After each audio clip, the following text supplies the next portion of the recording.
വയനാട് ജില്ലയിൽ കാലാവസ്ഥാ വ്യതിയാനം നെൽകർഷകരെ വലിയ രീതിയിലാണ് ബാധിച്ചിട്ടുള്ളത്.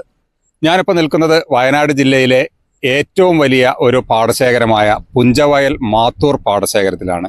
ഏതാണ്ട് 150ഓളം ഏക്കറോളം പരന്നു കിടക്കുന്ന ഈ ഒരു പാടശേഖരത്തിൽ ഇത്തവണ നെൽകൃഷി ഇറക്കിയിട്ടില്ല എന്നുള്ളതാണ് ഏറ്റവും വലിയ പ്രത്യേകത.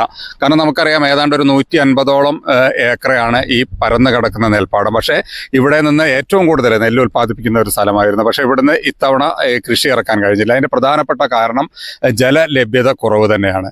ഇവിടെയൊക്കെ ഒരു പ്രത്യേക പദ്ധതി അല്ലെങ്കിൽ ജലസേചന പദ്ധതിയൊക്കെ ഉണ്ടായിരുന്നെങ്കിലും ഈ തോടുകളും പുഴകളും ഒക്കെ വറ്റി വരേണ്ടത് കൊണ്ട് തന്നെ ഈ സമയത്ത് അല്ലെങ്കിൽ ആ ഒരു കൃത്യസമയത്ത് അവർക്ക് നെല്ല് വിത്ത് വിതയ്ക്കാനോ അല്ലെങ്കിൽ അതിനുള്ള കാര്യങ്ങളോ ഒന്നും നടന്നിട്ടില്ല. എന്തായാലും ഒരുപാട് കർഷകർ കൂട്ടമായിട്ടും ഒക്കെ ചേർന്നാണ് ഈ പാടശേഖരങ്ങൾ നിറയ്ക്കാറുള്ളത്. പക്ഷേ ഈ ഇത്തരത്തിൽ നെൽകൃഷി ബാക്കോട്ട് പോകുന്തോറും നെൽകർഷകർക്ക് അവരുടെ കൃഷിയോടുള്ള ഒരു ആഗ്രഹം തന്നെ നഷ്ടപ്പെടുന്ന ഒരവസ്ഥയാണുള്ളത്. എന്തായാലും നമുക്ക് ഇവിടെ ഒരു കർഷകനുണ്ട്, നമുക്ക് അദ്ദേഹവുമായിട്ട് സംസാരിക്കാം. ഇപ്പോൾ ഈ ഒരു പാടശേഖരം ഏതാണ്ട് 150ഓളം ഏക്കറയിലടക്കം അല്ലേ നീണ്ടു നിരനിൽക്കുന്ന ഒരു പാടശേഖരമാണ്. എന്തുകൊണ്ടാണ് നെൽകൃഷി അല്ലെങ്കിൽ കൃത്യസമയത്ത് നടത്താൻ പറ്റുന്നത്? സാധാരണ എന്ന് വെച്ചാൽ മിഥുന മാസത്തിലാണ് ഞാറ് വെക്കല്. പക്ഷെ മിഥുന മാസം ഞാറ് വെക്കാൻ ഒരു തുള്ളി വെള്ളം വരെ വയലില്ല.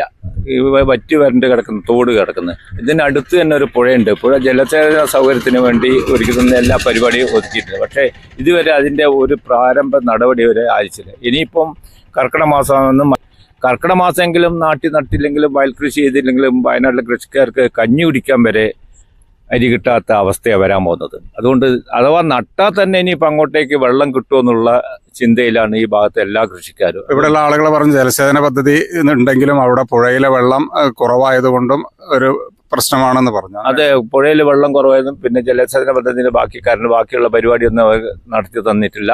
അഥവാ ഇനി നടത്തി തന്നാൽ തന്നെ അത് ഇനി 2 മാസം കഴിയും നടത്തി പിടിച്ചു വരും. പിന്നെ വയൽ കൃഷി എടുത്തിട്ട് എന്താണെന്നുള്ള ചിന്തയിലാണ് ഇവിടുത്തെ കൃഷിക്കാർ. കാരണം ചെലവാക്കുന്ന പൈസ ഇനി കിട്ടാൻ പറ്റാത്ത ഒരവസ്ഥയിലേക്കാണ് നീങ്ങിക്കൊണ്ടിരിക്കുന്നത്. 150 ഏക്കർ എന്ന് പറയുമ്പോൾ ഏകദേശം എത്ര ടൺ നെല്ല് ഉൽപ്പാദിപ്പിക്കുന്നുണ്ടാവും? ഏക്കറിൽ നിന്നൊരു 3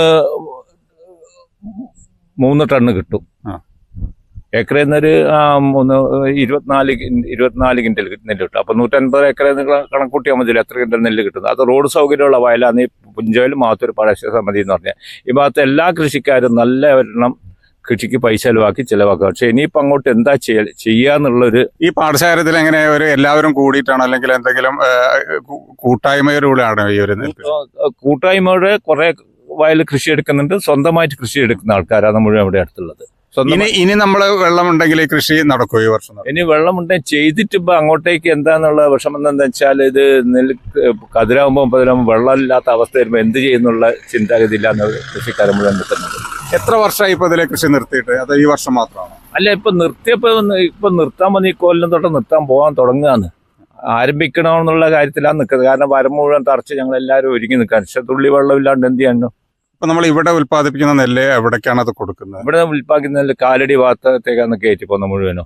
മില്ലുകാരും മുഴുവൻ വന്ന് കയറ്റി. പിന്നെ ഇവരും ഗവൺമെന്റും എടുക്കുന്നുണ്ട് നെല്ല്.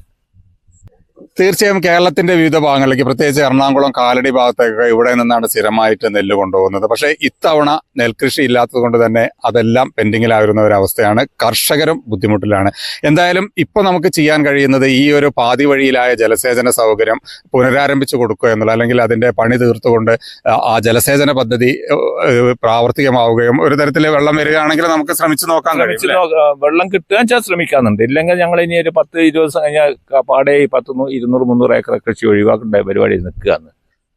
തീർച്ചയായും ഇത് 1-2 ഏക്കറല്ല, 200-300 ഏക്കർ കൃഷിയാണ് നിർത്താൻ പോകുന്നത്. ഒരു പക്ഷേ ഈ ജലലഭ്യത കുറവെന്ന് നമ്മൾ പറയുന്നുണ്ടെങ്കിലും ഈ ഒരു ജലസേചന പദ്ധതി യാഥാർത്ഥ്യമായാൽ ഈ കർഷകർക്ക് കൃഷി മുന്നോട്ട് കൊണ്ടുപോകാൻ കഴിയും. എന്തായാലും അതിനുവേണ്ട എല്ലാ സാഹചര്യവും ഒരുക്കും എന്ന് തന്നെയാണ് ഞങ്ങൾ വിശ്വസിക്കുന്നത്. മാത്തൂർ വയലിൽ നിന്നും ജയരാജ് ബത്തേരി, ന്യൂസ് 18 വയനാട്.